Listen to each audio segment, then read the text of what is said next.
Welcome to the Radiant Mission podcast. We are on a mission to encourage and inspire others as they navigate through this life and in their relationship with Christ. We are a faith-based podcast, so approach issues from a biblical perspective. If you've been listening along, we hope that you've enjoyed our series on spiritual warfare. Today, we'll be touching on the spiritual realm just a bit. But before we jump in, I'd like to introduce to you my very special guest. Not only is he, yes, he, the first guest on the Radiant Mission podcast, and also happens to be a man, he is also my husband. Yay. That's right. He's a man of many names. He usually goes by Mike. He also goes by Mikey with the glasses. And my personal favorite is either Daddy Pig, which is what our daughter calls him because she's a Peppa Pig fan, or I like Midwife Mike. So he earned that name when he caught our son during our recent home birth. Welcome, my love. Thank you so much. Excited to be here. Not only are you the first guest, but you're also a man, which Rachel said, we're going to allow men on here, and here you are. Here I am. I wish I brought my glasses, though, because that would have been good. I know, you don't have your glasses. Make sure that you stay close to the mic. My podcasting co-host today. It's a little different because we're actually together. So if you want to follow along on video, you can check it out on YouTube and watch us doing this interview together. And that's why we're sharing a mic. I'll share the mic with you. That's fine. You share the mic with me? You got to stay close. I know I smell like coffee, but you made it for me. That's for right. this I'm episode. sure I do too. It's all good. Now, Mike and I have been together for almost 9 years now. It's crazy. And we've been married for about 4.5 years. We have 2 beautiful little babies together, which you're about to hear more about those 2. And for those of you that are wondering how we met on the sidewalk in New York City. Good old New York City. How about that? It really was a love at first sight situation and story. Our eyes met and the rest is history. And we have never had a problem ever since. I'm not sure that's true. Right? Not one problem. It's just been smooth sailing. No, definitely we've had some highs and lows and ups and downs. And that is one of the reasons why it's on our heart to share our story with you. We're hoping that it helps others. But before we really dive in, I would love for Mike to share a little bit, for you to share a little bit more about your background, your testimony, and how your walk with the Lord. Yeah, so I grew up Catholic. And for the time that we've been together, I think you've been kind of showing me the way in Christian church. And, you said this in the intro, being biblical, that's something that I never really thought about, that I didn't really know about. And so that's really what I've been learning really over the past, few months, few years. The big move that we took to Tennessee was a time where I really focused on the Lord and was looking for his guidance. And I feel like now we're in this place where we got through that kind of trial and we've got some time to really sit back and think in a comfortable time, where does God play a role in our day to day, and raising our kids and working and just kind of living our regular life. And that biblical, I think, is the key word. That's not something that I ever really knew about. Okay. So just kind of your shift from kind of knowing about God, you knew the story of Jesus, you knew some of the stories in the Bible, but walking with him in the Word and learning about it is something that's been newer for you over the last few years, to summarize. Right? Yeah. And, it's interesting. We had a conversation in the car a couple of days ago about how you're feeling like your word is that you're a believer, to put that stamp on it. And I was usually always a believer. There was a short time, probably around college age, that I wasn't really sure. and maybe we can get into that. We'll see where we go. But yeah, that's exactly it. Like, Sure. knowing that always knew that there was more, and now finally like really trying to discover and see where he leads us. Good deal. For a little bit of context, what Mike was referring to is we were talking about all the different denominations and how, there's Catholicism and there are Protestants, and within Protestantism there are all kinds of shapes and sizes, right? Baptist and Presbyterian, non-denominational, etc. And I had made a comment that I don't really identify with any denomination. I'm a believer. That is what my focus is on, is not on fitting in with a denomination, but in my personal walk with the Lord. And so just for a little bit of background there. But thank you for your background and for sharing your heart with this podcast today. I know it's a little nerve-wracking for you in some ways, probably, because it's very different. This whole situation is a little bit different and new for you. It's definitely different. Tend to be kind of introverted. Like, I like to be social. I like to hang out with people and have fun. But I'm a financial analyst. I'm a data guy, and talking and having feelings and all that kind of stuff is a little new for me. So I'll try to, wear my heart on my sleeve today. Having feelings is new. Having feelings, having a powwow, that's not really my style, but, I'm going to do my best to share and kind of, I'm excited to participate in this with you. This is kind of your baby, and I'm really excited that you're bringing me in. Thank you. I appreciate that. And I'm excited to talk through this. It is definitely a journey that we have both been on together. It's been a long but short 9 years, I'd say. And our topic today is birth. And as we begin sharing some of our testimony, I do want to premise this conversation by saying that this episode is for everyone, really everyone. That it's not just for women. I would highly encourage you to share this episode with your husband if you're married, or your future husband if you're soon to be married. If you're planning on having a baby or are pregnant, this is definitely for you. If you know someone who's pregnant or who's trying to conceive, definitely share this with them. And if you're not yet in that season of life with children, it's still for you, because there are going to be lessons we're going to talk about that we hope transcend and stick with you as you move forward into that season. And if you are out of the season of children, this is still for you too, because we're going to talk about some medical stuff that might get your wheels turning a little bit. It may not exactly have to do with birth for you, but it might be something else that might get you thinking about your current situation. So there are some dots that we were able to connect in this process and during our experience that really transcend beyond the childbearing years and childbearing season, I would say. So who knows? You might even find your own story in it. I know many women have experienced birth trauma themselves and may not have processed that yet. And maybe this can be a doorway to begin doing that. I hope most of all that this episode brings you peace and healing. I've discovered that there's a lot of trauma around birth, which I did not know before I had my first birth. I didn't know that was a thing. It's not really talked about in a way that makes it clear that it is similar to PTSD, that it is a trauma that you really have to work through.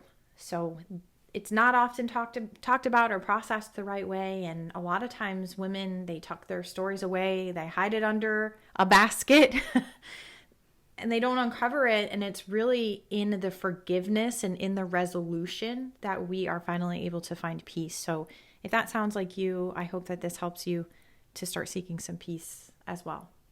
And lastly, I also want to premise this by saying I am pretty forward with how I talk about birth and my own birth experiences. So if you're not in a place to hear about childbirth or birth trauma or medical complications, then please be aware that this is my trigger warning to you. Maybe you might not be ready to listen to what we're going to talk about.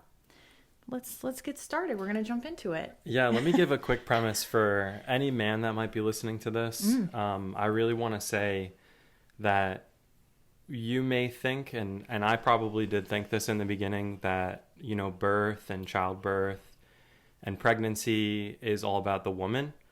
But we have to participate too. You know, we were there in the beginning, probably. We had something to do with it. Likely. And, you know, your mama bear needs your support. You know, it's really important to participate and to be there to help her emotionally, physically. You know, there's so much that we need to play a role in too. And we could make the experience go so much better if we do that, you know? Definitely. And that was one of the lessons that you and I learned together, I think, in our first birth with our daughter. And you definitely learned the lesson the first time. And I learned my lessons the first time. And it goes to speak for what happened when we had Ben, our second child, our son, and it was totally different. That's something else I want to say. And we mentioned this, Rachel and I believe last time or in a previous episode, that even if you have a bad experience, that doesn't mean that has to be your next experience. Every birth is a new birth. And if you had a bad time, you can turn that around and have a great time the next time. So that's something that we really want to throw out there. But thank you for saying that for other dads. And something else that I want to say you really helped me tremendously too after birth. There is actually a book called The First 40 Days that talks about how for 40 days after you have a baby, and I believe there is actually biblical precedence for this. It's really about the mom bonding with the new baby and healing and focusing on staying still and not moving and moving on with life. And I know that most women will say, well, I can't do that. I got to go back to work. I got all these other kids. I have to do all these things. But in doing that, you are so going to prepare yourself for the future. So just throwing that one out there. When you have a partner, when your husband is there to help make that a reality, that makes the biggest difference. And that made a huge difference for me. So thank you. You're welcome. I did it for 41 days. No, you didn't. I think it was more like 30 days. No. It never stopped. Right? Okay. Oh, come on. You know you love my homemade ice cream, right? Oh, yeah.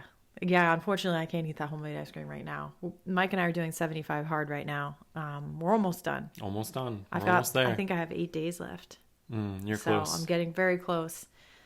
But, I really did want ice cream, halfway through. But now I'm kind of over it, I think.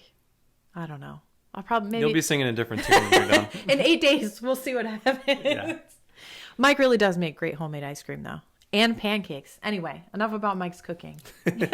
Our journey into parenthood was really right in the middle of our own medical awakening for both of us. We've always been pretty close to on the same page.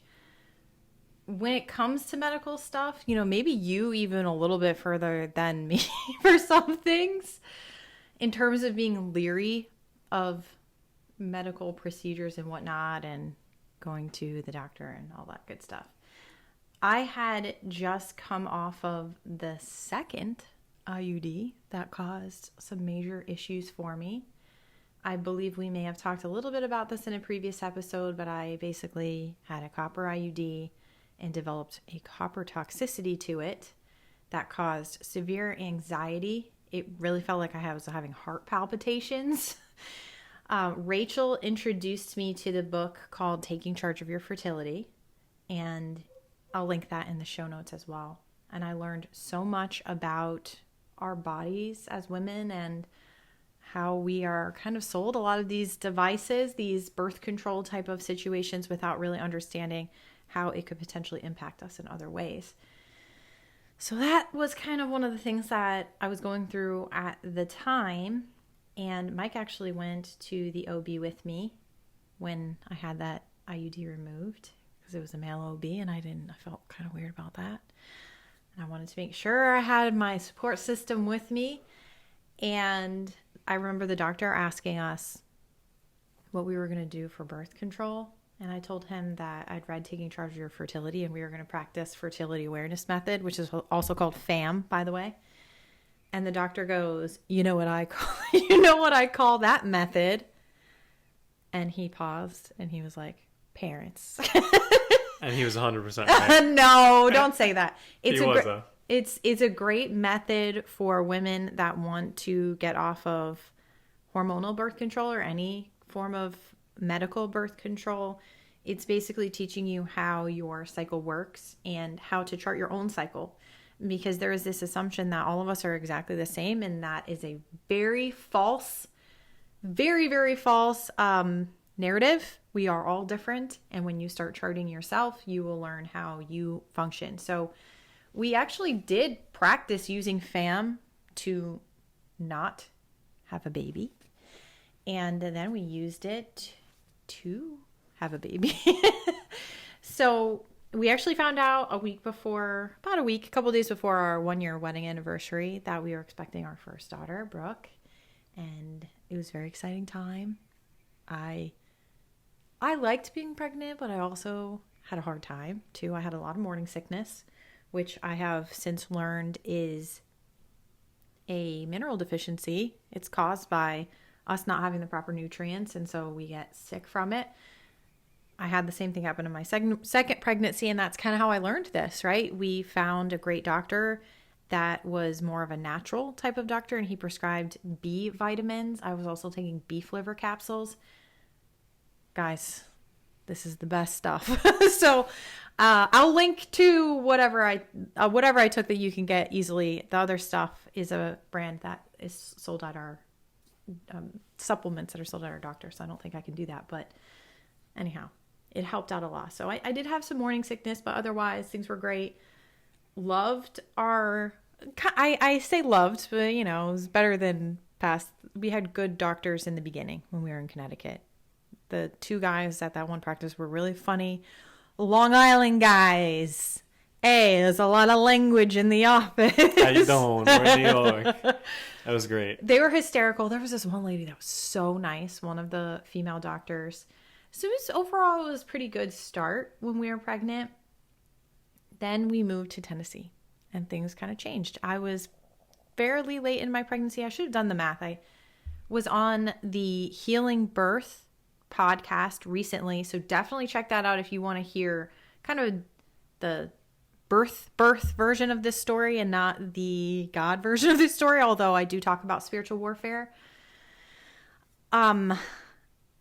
So we moved here, and she was due on January 1st, and we moved in September. So I was 3 months shy of having a baby and had to find a new practitioner, which at the time I didn't really even know. I didn't know what I know now about birth. And back then I thought, you go to somebody and you're stuck with them, and you can't move and you can't change and you can't make decisions. Again, you have to just go with what you got. It's a very scary feeling.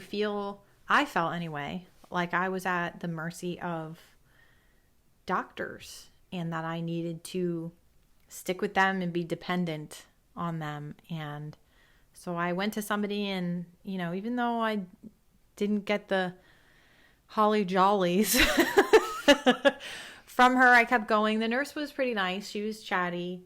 And you really loved the nurse. Yeah, the nurse was your fun. favorite part. That kept you coming back. She was the one that kept me coming back for sure. Yep. Because I would ask the doctor questions and she wouldn't give me very detailed answers. She was robotic. She was robotic. Yeah. She wasn't teaching me anything, and I really wanted to learn. Now, my mom has 4 children.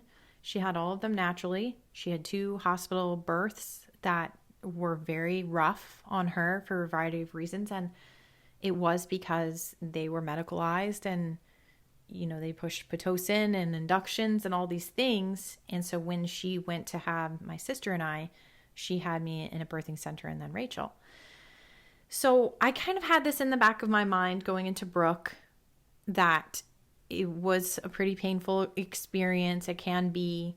And, all these other birth stories and things like that. And we didn't go to a childbirth education class together because we moved here so late that we should have, but we didn't go. We watched a YouTuber too. We were watching YouTube videos. We thought that was enough preparation. Great. We definitely were going to be ready for that. It was like a 20-minute YouTube video. So it was a long YouTube video, For the record, Rachel did tell us that we needed to go to a class, and she did tell us we needed to get our act together.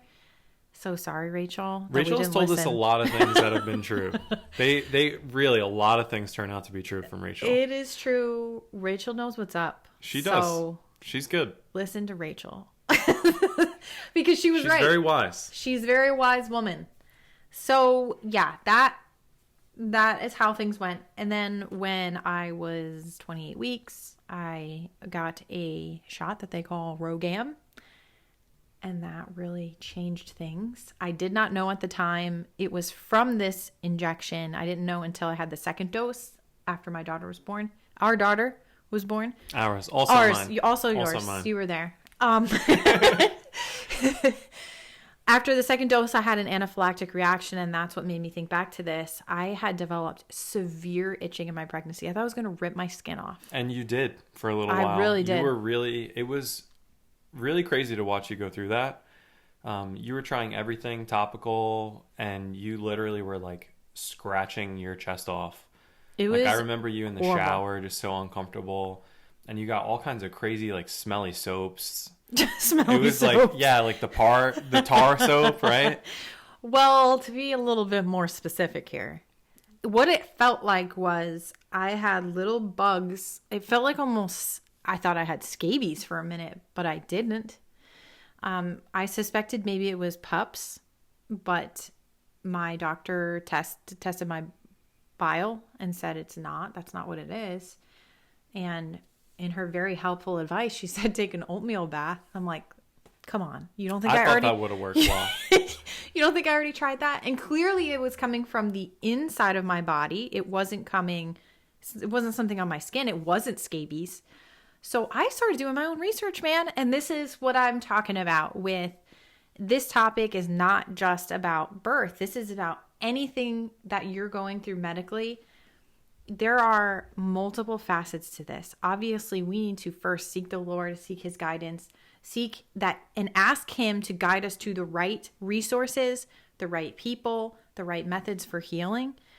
And then also to learn about his creation, to learn about how he made our bodies. And this was definitely a test in that because it set me down this road. All right, if I have a problem with itching, it's likely related to an issue. I need to be able to process this problem through my liver. That was when I came across some information about Dandelion Root and how it cleans your liver. So I took high doses of Dandelion Root as a capsule. I would drink a cup of tea at night before bed.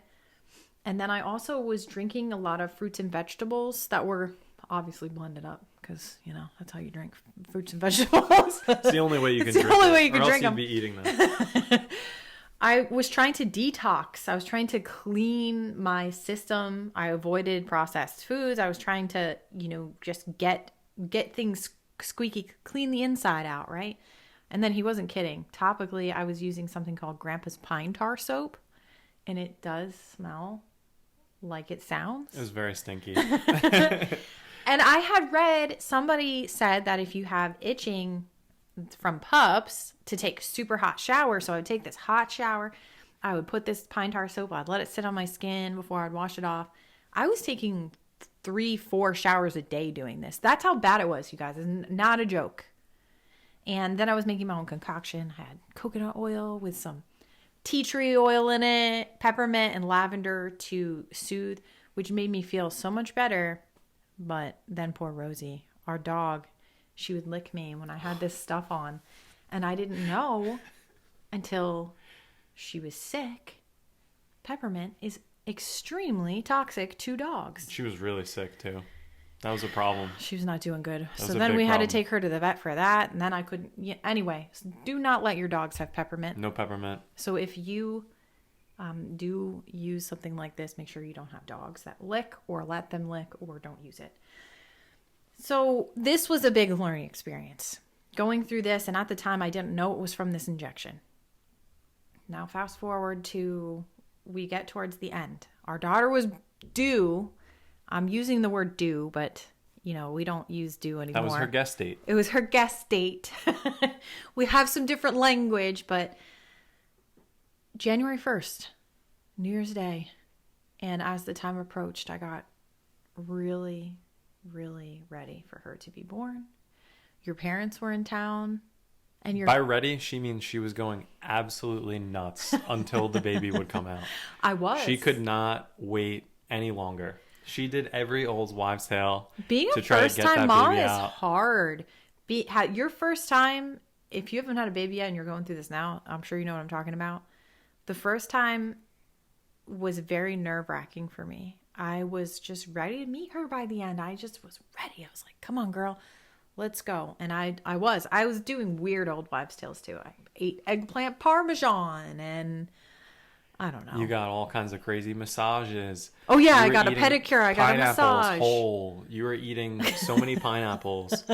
I can't even imagine what else you were doing. But, you know, I just felt like it's already been 9 months. Can you wait the 2 weeks to just let this baby come out when she's ready? This is But you couldn't. Very easy for someone who's not pregnant to say. It was completely easy. It's beyond easy for me to say. But this is a good lesson. This is a great lesson because I was like that my first time and I was not like that my second time. Once I learned that the baby's going to come when the baby's going to come, and no amount of stress over it, no amount of doing the old wives' tales, even if the baby is not ready, the baby is not ready. And you could potentially put yourself into a situation by forcing the situation. If you force your hand in the Lord's work, then you might have to pay a price for that. And that is what happened to me because I was trying all of these things. And I did do something that did end up making me have contractions. I used my pump and it did kick off contractions for me. And unfortunately, I started the process off with something that is considered to be natural, but is kicking off. There is no natural induction. It's a machine. It's not natural. There's no natural, even if you weren't using a machine to do that, I'm saying, kicking off labor yourself is not natural because the baby didn't make the decision to, you know, your body and everything is not there. So I just want to say that. So there we go. I was in labor. It was weird. I didn't know I was in labor at first. I just started having cramps after using my pump. I went upstairs, took a bath, in there for a little while. And I realized that my cramps were coming on and off, which doesn't usually happen when you have cramps, you know? It may not be a cramp. May not be a cramp. So I started timing and it was contractions. So then I called Mike. We have a 2-story house. So I called him on the phone. You know, that's what we do. And he came up and he started timing me. And he's like, yeah, I think this is labor. Now, I didn't talk about the prodrominal labor. A couple days before this, we thought that I was in labor. We were at the movies. We were watching Star Wars, and I was getting contractions coming on and off. And the guy that was sitting next to me, that poor man, I thought he was going to have a heart attack because he thought I was in labor. And Mike was getting so excited. He's like, just ear to ear, smiling like, yeah, it's time. And I'm like, why are you smiling? But it wasn't. We went to the hospital and they sent us home. They said, not yet. So now, because it's so funny. I said this to Diana when I was telling her this story. I felt like we were teenagers or something. I felt like such a noob when that happened. When they sent us home, I mean, I remember sitting in the room and everyone's kind of just checking you out and like not really saying anything, but I could tell how much calmer you got. Like you were definitely contracting more in the movie. And eventually I was like, listen, we've got to go. Like if you feel like you're getting contractions, it's time to go. And we stood right outside the theater and you started to like double over. And I was like, oh, come on. Like you're ready. You're contracting. It's ready to go. And then when we got there, I could tell that it just like really calmed down for you. Mm. And I was like, man, I hope she's in labor. We're going to look so bad if we showed up like, and it's too early. And sure enough, that's exactly what happened. What was good though, for some reason, we didn't get billed like a full amount for the hospital visit. What was good about it. So that was good. That was good for me, at least. Oh my gosh. I would have felt really bad if we got billed twice, that we showed up at the hospital early and then got like a double billing. This is the financial guy speaking. Yeah, I'm an accountant. What do you mean? So we really did feel, well, what I was going to say is what made me feel even more like a teenager was the second time that this happened. And I was like, I'm going to call them. And you called them or you called them. And we told them how far we were apart. And we're like, do we need to come in And they're like, yeah, it sounds like it. So come on in. Thinking back on that and how different our experience was the second time, doesn't it make you, it makes you feel like, you know, I'm in my 30s and I'm over here not knowing what's going on. But that is just an example that I want to throw out there of an encouragement about birth, to really learn about it before you're in your birthing time, because I don't want you to have to go through feeling like that too, where you don't know what your body is. I mean, I don't know how to say it. You want to learn as much as you can, but here's the thing. You'll never really know until you go through it. Like, there's certain things that you could only know after going through it.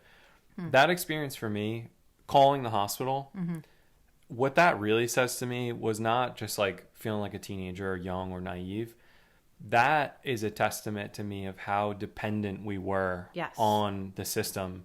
It's a better way of explaining it. Not just knowing for ourselves, like what we were supposed to do, what you were going through, what to expect, is that we immediately, like, we didn't even go to the hospital without calling. Like, we just had no idea what to do. Yeah. That's really what it meant to me. That's a much better way of explaining it, that it was us just being disconnected from the experience and depending too much on medical care providers during that time. And so that is some of what we really want to talk about with this experience, is we were trying to do it by ourselves the first time.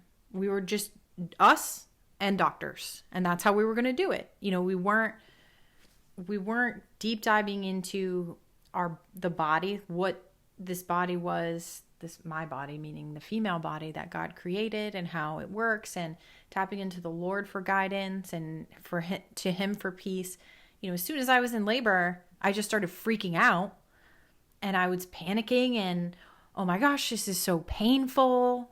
You know, I was thinking about it from what I saw in the movies and what I heard from the stories that I had been told, was what I'm feeling is painful. And I said this to Diana, pain is relative. Or actually, I think I said this to Rachel. You know, what you're going through during labor and what you go through after birth trauma and during a C-section, both of those are painful. The difference is, with a C-section, you have to deal with that situation for potentially, for me, it was a year after my daughter was born. So would I rather deal with the, quote, physical pain of labor for however long that is, or from the traumatic ramifications of the birth trauma that I experienced because of agreeing to, you know, the cascade of interventions?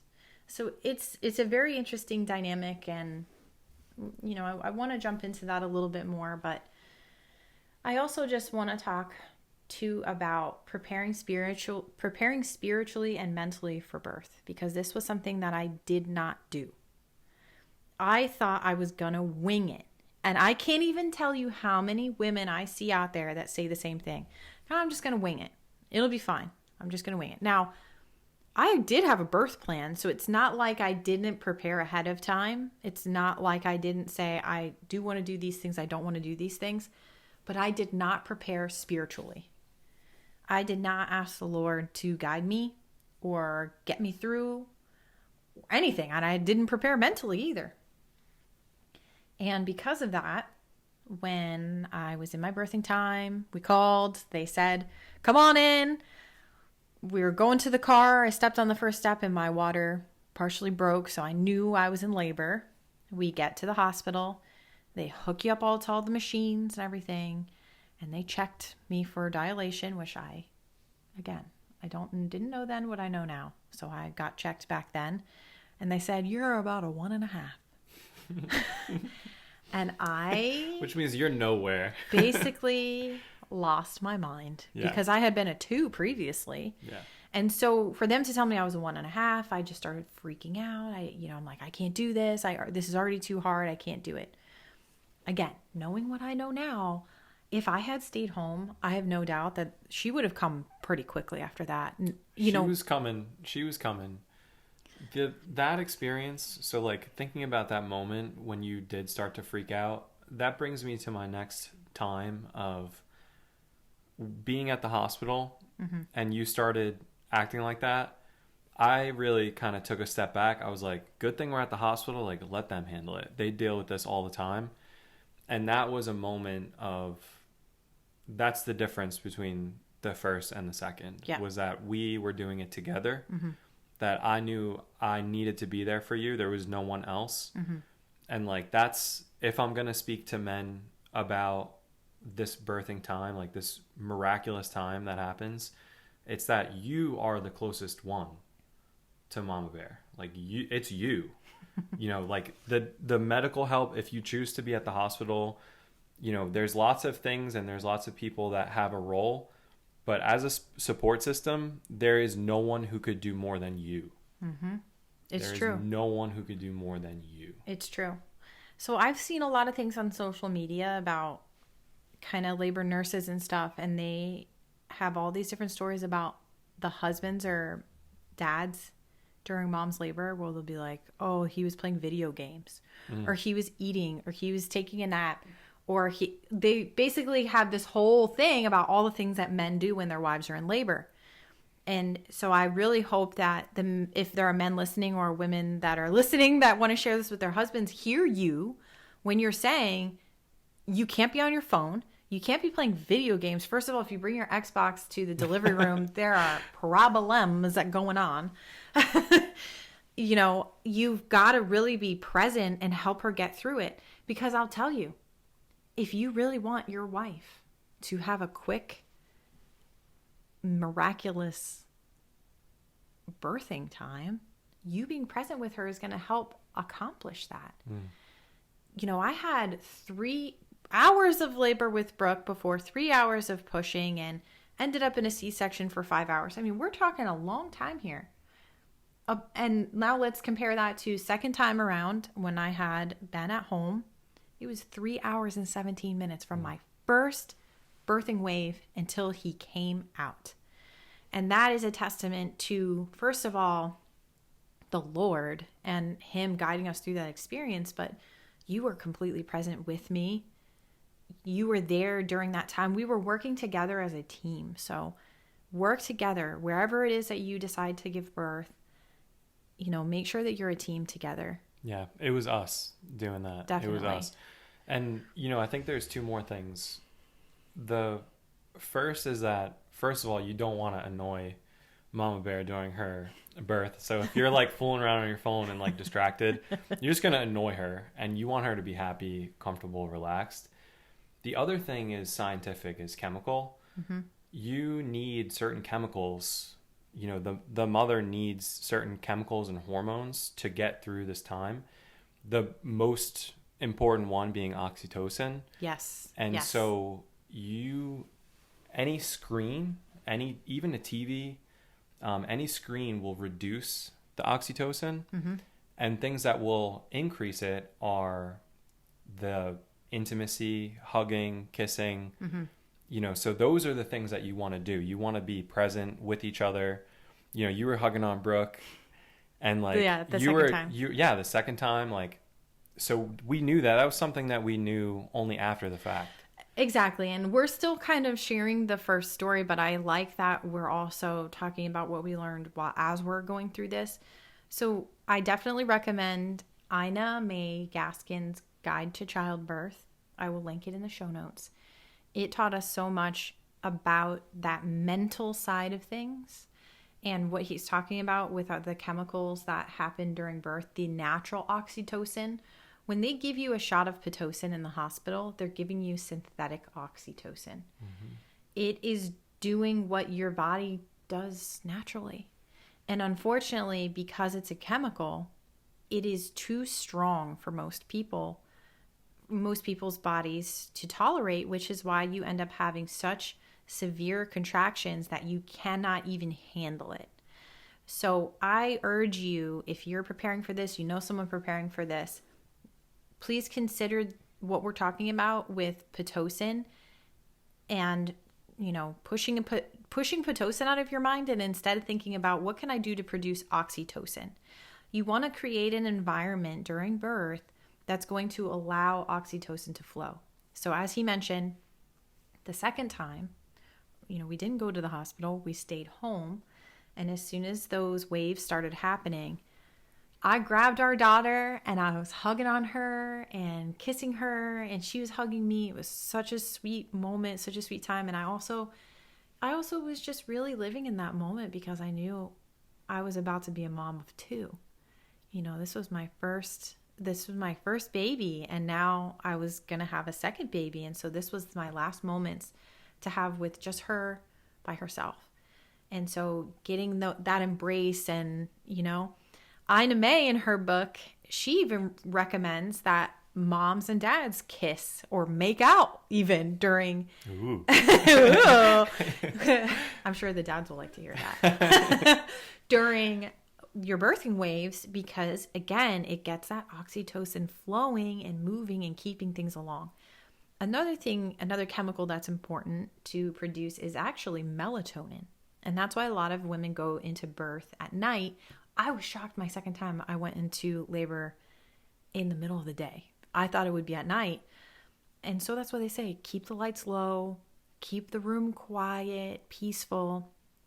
And it's kind of honestly the opposite of a hospital room, the beeping and the lights and everything. So if you are going to go into a hospital setting, plan ahead and do everything that you can to make it a dark, peaceful, quiet space for you. But let's kind of keep going through this birth a little bit. I also want to just share a couple of verses for you as you prepare spiritually. And the biggest being Proverbs 3 verses 5 through 6, which is trust in the Lord with all your heart and lean not onto your own understanding. In all your ways acknowledge him, and he will make your paths straight. That one is so important to remember during this. We went into this on our own understanding. We didn't ask for guidance. We thought we could just handle it. And let's talk about what happened. Here we go. Here we go. So that is what we did, though. I think it is important to acknowledge that. We kind of just dove in. And, I remember telling people, they were like, what's your birth plan? And I was like, I wish that we could just have this baby in the woods. Like, I think that we should just have this baby in the woods. The first time, yeah. Okay. And I just wish that we did that, because then we would have been more like on our own. Well, that's what I said the second time. That's interesting. I definitely, I'm with you. Yeah. Unfortunately, so we were at the hospital. I got psyched out by this whole dilation thing, and I quit on myself. Basically, I said, give me the epidural.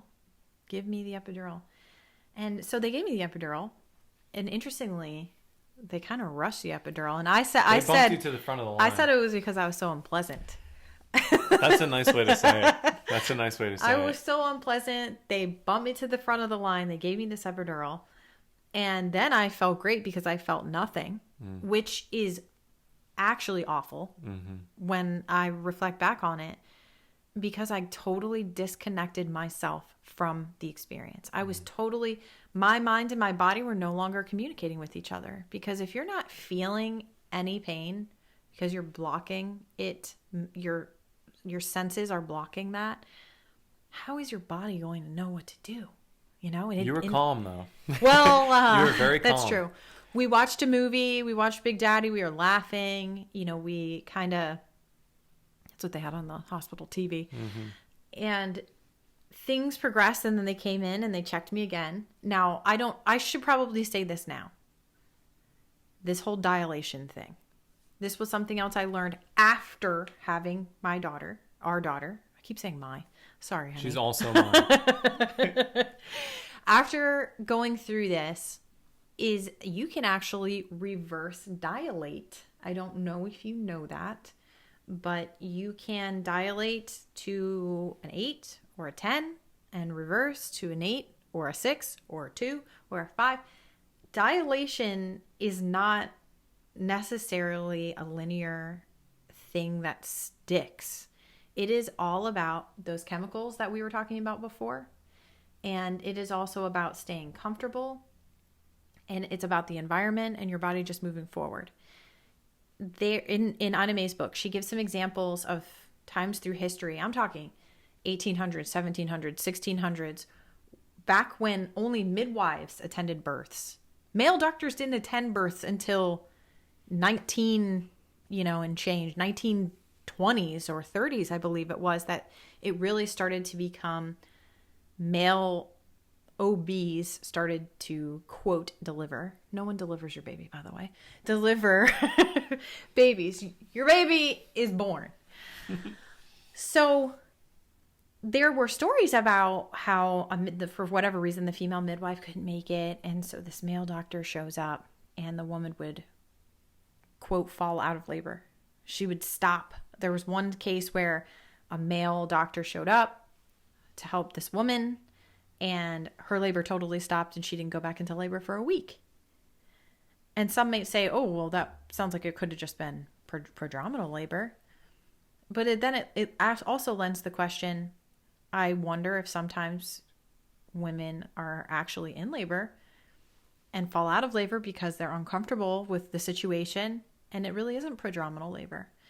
Because think about the scenario with my, quote, prodrominal labor and how I was having contractions, and then as soon as I got to the hospital, they fell apart. And then the same thing happened the second time. There's something about the hospital that I just don't connect with. I do think I have a little bit of history with some potentially hospital trauma, hospital fears. I used to race motorcycles. I have broken a number of bones and been to the hospital a number of times. And so when I think about the hospital, I think about pain. I think about injury. I think about times that I've been there because I was getting carted over there because they scraped me off of the ground.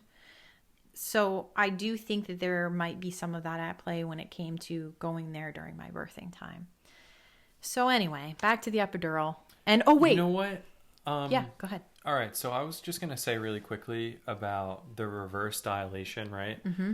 I think a really easy way to think about this is just clamming up. You could really clam up very easily. And I don't know if you want to go there on the podcast, if it's like kosher enough for you, but that story about, what you would do in front of other people. Oh yeah. So Ina May talks about, she calls it the Sphincter Law, which people will debate this, whether or not other orifices are really sphincters or not. So I don't really think that we're not going to get into that debate about whether they are considered sphincters or not. Doesn't matter. But the same idea applies. If you were to go on a stage in front of 100 people, 10 people, anybody, really, and they said, okay, now go to the bathroom in front of all of us on stage, could you do it? Probably going to clam up. And it's the same thing with birth. And it's the same thing with birth. I mean, if you think about it, you are exposing yourself, your whole self, to people that you don't know. When I forgot to mention the doctor that we had been going to here in Tennessee, when I went to my last appointment with her when I was 39 weeks and 1 day. About to blow. Ready to go. After she swept my membranes. No, mind you. Which I begged you not to do. I know. I made a lot of mistakes. Haven't we all? I found out she was going on a 10-day cruise and she was leaving the next day. So she wasn't even going to be there on my, quote, due date. After she swept your membranes, which everyone knows could push you along quicker. It could. You could go into labor hours after that, 30 minutes after that. So it's like giving you a boost. And then, for her to by not the be way, there. I'm going to be gone. By the way, I'm going to be gone. She actually... But I'll give you a C-section or I'll induce you the minute I come back. She did. She scheduled me for an induction the day she came back. Mm-hmm. It'll be the first thing I do. If you haven't had the baby by then, we'll get that baby out. Because I need to be there once my cruise is over. Yeah, exactly. And for those of you that aren't familiar with an induction is when they artificially put you into labor. So think about that. Artificially, there's nothing natural about it. Your body is not going to connect all the wires and all the pieces together. So anyway, so she wasn't there. This means that at the hospital, every single person that was around us was a stranger. The nurses were all strangers. The doctor that was on call was a stranger. I did not know any of these people. And yet here they are asking me to open my legs so that they can stick their hands up there. I just really think about this for a minute. This is crazy. I know that we are programmed for this from the time that we were young girls to go to the OB, go to the gynecologist and get exams, and they're priming us for this throughout our young woman lives. But it is just not okay. Honestly, the most birth trauma that I experienced from this came from this doctor that I did not know showing up when I finally got to the point where they came in. They said I was an 8, and then they came back 20 minutes later, said it's time to push. I'm like, interesting, because I don't feel anything. They had me start pushing, and this doctor only came in every, once in a while. And when she would come in, she would stick her hand in there and swoop her hand around the baby's head. And that feeling stuck with me. It haunted me for a really long time. It was something I cried about. I had nightmares about it. It traumatized me. And I know that she probably does that to everybody. But that isn't something that I ever expected. And I don't even really know what more to say about it. I have something I can say about it. Okay. Not only did you feel that uncomfortable and that you really... It was violating. It was so violating for you. That was also the reason why she said that you needed a C-section. Was because she stuck her hand in there so many times that you were liable to get an infection. That's right. So I was pushing on my back with an epidural for about 3 hours or so. And she did come in and say, now, mind you, we started this 10 something at night. So by this time it's, 2 o'clock in the morning. My analysis of this is she's getting sick of this. She wanted to move on, and maybe her shift was going to end. I have no idea. But she comes in and says, all right, you've been pushing for a long time. I've stuck my hand in there too many times. You're at risk for infection. And she had cleared the room. So all the nurses were gone. Everybody was gone. It was just us. And I start bawling. I'm like, I don't want a C-section. He's like, are you kidding? It's only been 3 hours. It's only been 3 hours. Come on, let's keep pushing. I've heard of people being in labor for 24 hours, being in labor forever. This had just started, and it just felt so premature. And it felt that premature because I felt like we went from 0 to pushing so quickly, and then didn't get that far, but we saw the top of the baby's head. Yeah, while you could see pushing. her head. You could see her head. And then it felt like, all right, we're just not going to do this anymore because it's been 3 hours. But really, I just felt like we needed to just take a break. We needed to just, how about we just press pause? Yeah. You guys are trying to force it so much. You already pushed Pitocin when we didn't want that to happen. It was like they tried to push things so quickly. And then it was like, listen, we need to just cut this baby out of your belly. Mm-hmm. So a couple things I should throw out there. Like Mike said, I had in my birth plan no Pitocin. And they did push Pitocin. And I only knew because I could feel it. Even with the epidural, I started to feel a lot of pain. She was like, what is going on? And I said, what is happening? And they said, they did it without my consent.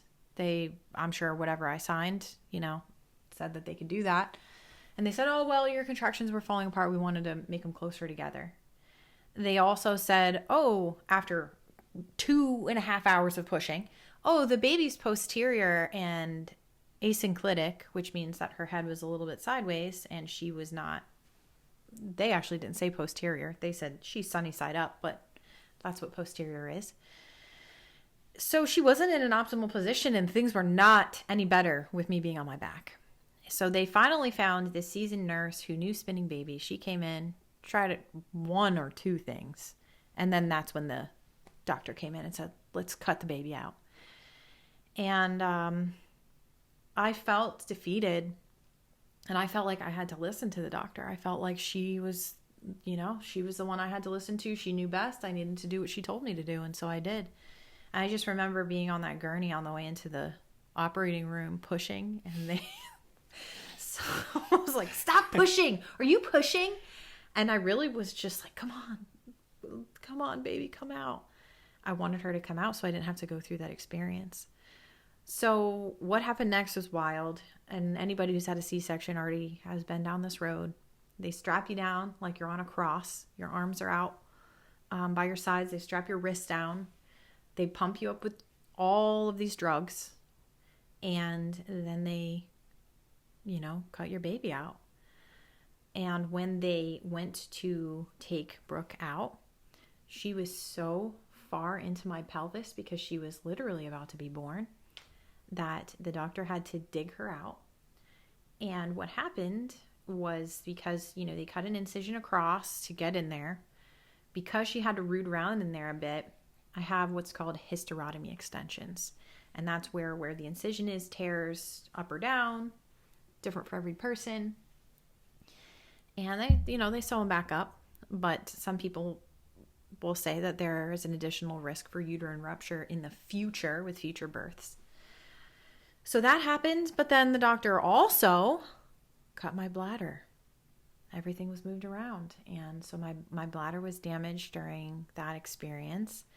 Brooke was born. They didn't tell us any of this stuff. And when they did bring Brooke to me to nurse her, which I really appreciated because things did not go the way that we had planned. We wanted to have that golden hour and delayed cord clamping and all of the crunchy things. And instead, here we were in the operating room. And so Mike knew something was up because, I'll let you tell it because I was pretty out of it. Yeah, I'll say this first. The happy note is that I'll never forget the moment when I saw Brooke, when they, picked her up.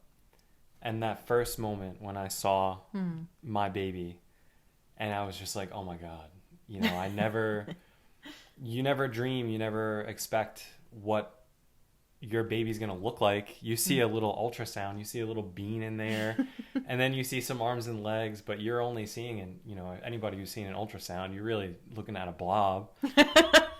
But then that moment when I saw my baby was just the most incredible, life-changing moment. And the moment that I touched her skin, she's laying there and I got to feel her skin.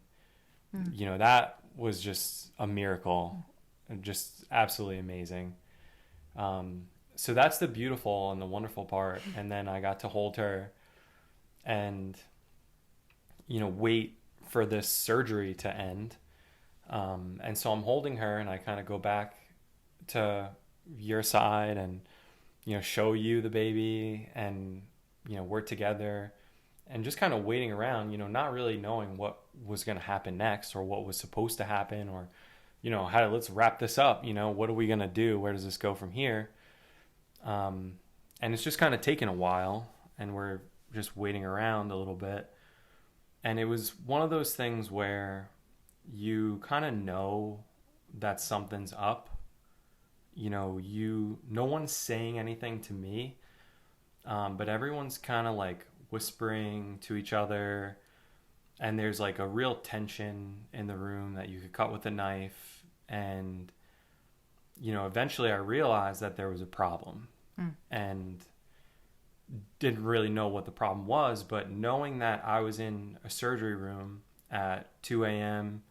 and it's bright white lights and there's 10 people in the room, a dozen people in the room, and me and my wife and my baby, I'm there watching this happen and knowing that there's a problem, but knowing that I need to keep my cool.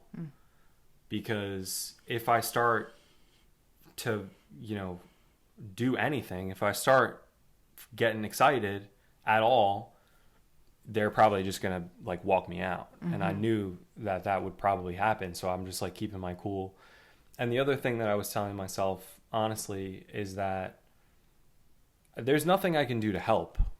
you know, you can't get back there behind the yeah, curtain. like there's nothing that I can do to step in and like Sure. assist. So I knew that I needed to really like put my trust in these people that they were going to help you. And that's, you know, that's something really important. Like we're going to tell you a lot of our experiences and things that we've seen and gone through. But as a disclaimer, you know, we're not giving medical advice, and there are certainly modern miracles that science has figured out of how to do this and how to do things and save people too.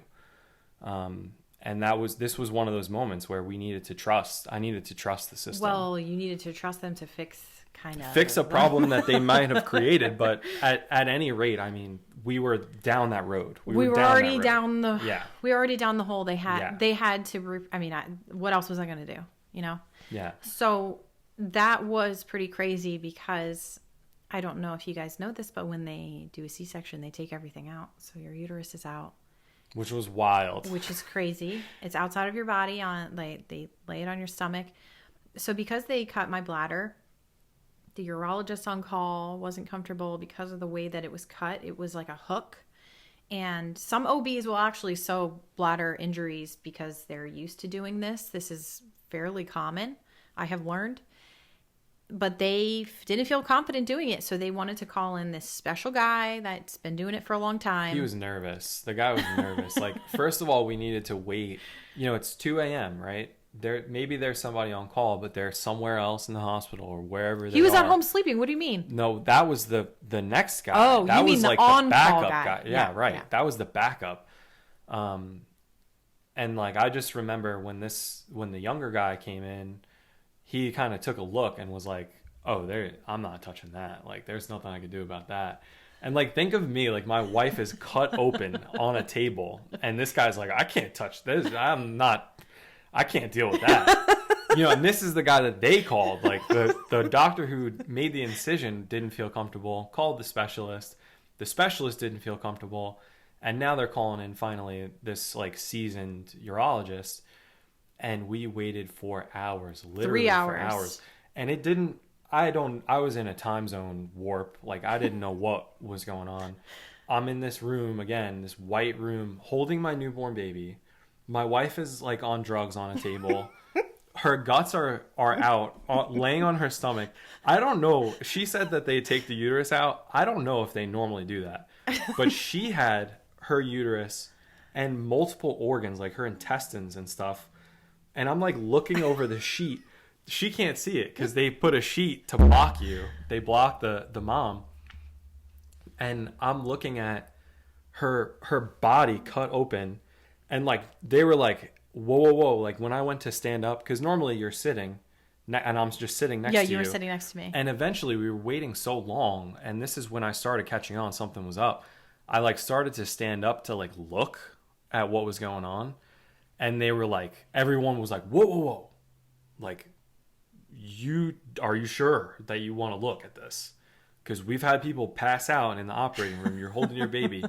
And I was like, yeah, I'll be all right. And I stand up and I look and I was like, oh, okay. I see why people could pass out. But again, like I'm just like keeping my cool as much as possible. Yeah. And so this guy finally shows up. And then what happens? And sews it up and like. No. What happens when he comes in? Oh, so he comes in and this is the day before New Year's Eve. Or technically, it's the wee hours of New Year's Eve morning. So it's December 31st, 3 a.m. Yes. So right before New Year's Eve. It was more like 5 a.m. at this point, I think. This guy comes in and he's like, "Oh, guys, I was just so tired. I couldn't get out of bed today. I just can't believe it. I'm so sorry to keep you all waiting here. I just couldn't get out of bed." And again, like, it's me, my wife, and my newborn baby in there. And everybody else is a doctor and medical staff. So they're all like, yeah, you know, we understand. And I'm just there like, are you kidding me, guy? Like, you could have made a little more effort. Or at least, like, talk about that in the break room. Yeah, like, not in front of your patients. You came in front of your patients. It was just, oh my. It was crazy. Oh my. Yeah. So he sewed me up. He sewed up the bladder, and they couldn't sew up the rest of the stuff until he did his job. Mm-hmm.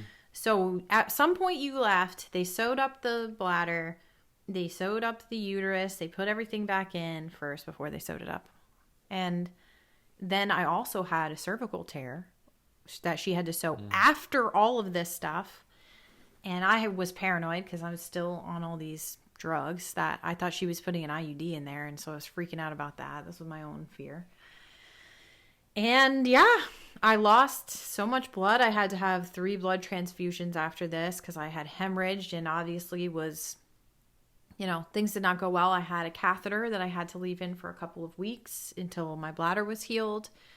And my husband's gone. My baby's gone. I'm in here for hours longer getting sewn up. I finally get out of this room. They moved me to this other room where they did the transfusion. And I'm just like, where's my baby? Where's my baby? And Mike was in the room. And as soon as I got in there, I'm like, where's the baby? Where's the baby? Because he didn't have her. And I had told him, like, don't leave the baby. Make sure that you keep her with you at all times. I was nervous about them potentially administering something without our consent. But I could see it in his eyes. He was so tired. You were like in a different, you talked about the time warp. It was like you were not even alive in some ways. Mm-hmm. It was such a crazy night. So we didn't have the baby for a while, and they kept saying they were going to bring her to us. And then it wasn't until they moved us out of that room, I believe, that they finally did. And then after that, I was like, no, you're not ever taking her ever again. Mm-hmm. So I didn't know that they injured, I'm using their words. I didn't know that they cut my bladder until days later.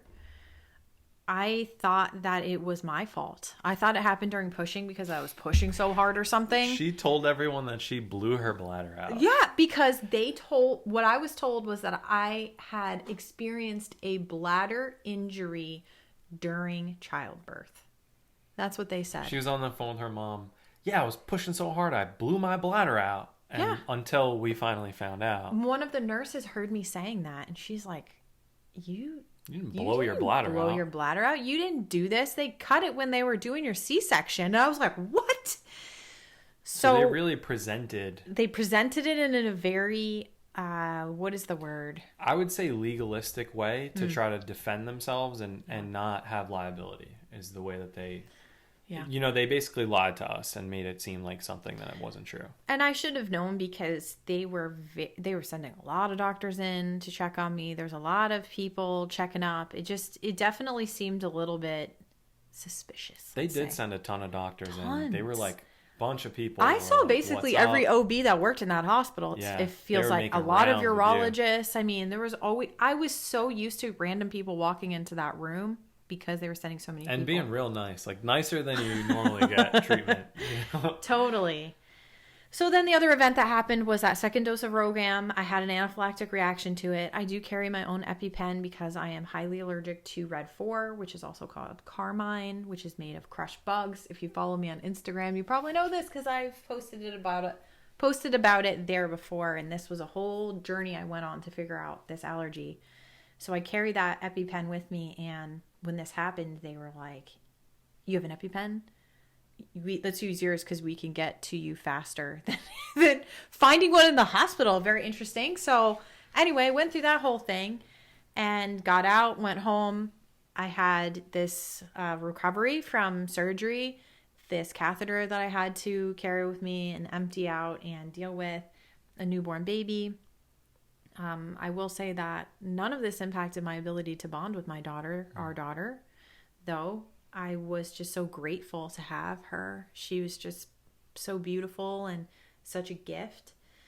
But this left some scars that took a long time to heal. I remember going to my follow-up appointment 6 weeks after, or whenever that was. I think it was 6 weeks, to the original OB, and I told her what happened. And I was crying and I was just so, traumatized. And she literally said to me, okay, well, you don't need to cry about it. At least your baby was born and everything's fine. Basically. She was so dead inside. It was very cold and very just not loving. And anyway, it was a rough time. Thank you. So let's fast forward. We had this experience, Take and two. you would think that it would deter us from having another baby. And I would say for you, it kind of did for a little while. Oh, I was scared straight. He used to say to people, I don't want to go through that again. And I'd be like, No. you don't want to go through this again? What about what I went No. through? And I know that your trauma was physical and mental. And no one could know what it was like better than me because I was there. Mm-hmm. But it definitely it had an impact on me too, you know, to see you like that, not knowing what was even going to happen. Like, I didn't know if we were going to make it out of there. Yeah. I didn't know if I was going to see you again. Like, it was that bad. Like, there was you mentioned you had to get a blood transfusion. You lost so much blood. You had to get multiple pints of blood. And you also, like, I saw the wall of, they basically, there were like pouches with gauze pads, and it was like a wall of them because that's what they use to like absorb the blood. Mm-hmm. And that's how they count the amount of blood that you lost. And there's also like a suction thing that it goes into a container. And so you could see like the liter of blood that was in there, and then plus the absorbed pads. Like, it was really scary. Like, yeah. It was really scary. It was. And one of the other things that I had to deal with was that I actually physically didn't feel the same after this. I said to Mike, I felt like they put my organs in wrong. I really did, because my stomach never felt the same after that. It felt like everything was higher in my stomach, as if they just crammed everything back in there out of order, which felt really weird. And so I don't know if they did or not, or if that was just a result of everything being swollen for a longer time. But that first year was definitely hard physically to adjust to, having my whole body feel different, having the scar, having to heal from this, having to go through it. It was hard. But I knew that we were going to have more children. I God laid that on my heart, and I also trusted in him. And this was a time where I did seek the Lord for healing from this, because I needed it. I needed him in this time to teach me how to forgive and to teach me how to move on from this. Thank you so much for joining us for today's episode on spiritual birth with my husband, Mike Twomey. We will be back next week to talk about the remainder of the story and what happened next. So you won't want to miss that, because we are talking about the power of the Lord, and that's the very best part. I do want to give a quick reminder that we mentioned a couple of things during this episode, a couple of books, some beef liver capsules, things of that nature, Dandelion Root, whatnot. All of the things that we mentioned in these episodes, I am very diligent to add to the show notes with some links, just to make it easy for you later down the road, so you don't have to write something down and try to look it up. So please do visit our website at theradiantmission.com. If you visit the blog, so radiantmission.com/blog, or just click on the link there, you can find the blog for every single episode of this podcast, and in those show notes, these things are listed. So be sure to check that out if you want to click quick link, if you heard something and you wanted to get to it quickly. But today I would like to end with a Bible verse that really touched me during the healing process of my C-section post Brooke, and it's on forgiveness. And it is from Matthew 6, verses 14 and 15. For if you forgive other people when they sin against you, your heavenly Father will also forgive you. But if you do not forgive others their sins, your Father will not forgive your sins. That was so powerful to me during just this really difficult time, and encouraging me to forgive and how important it is to extend forgiveness. So I just wanted to share that. And we are wishing you a radiant week. We'll see you next time.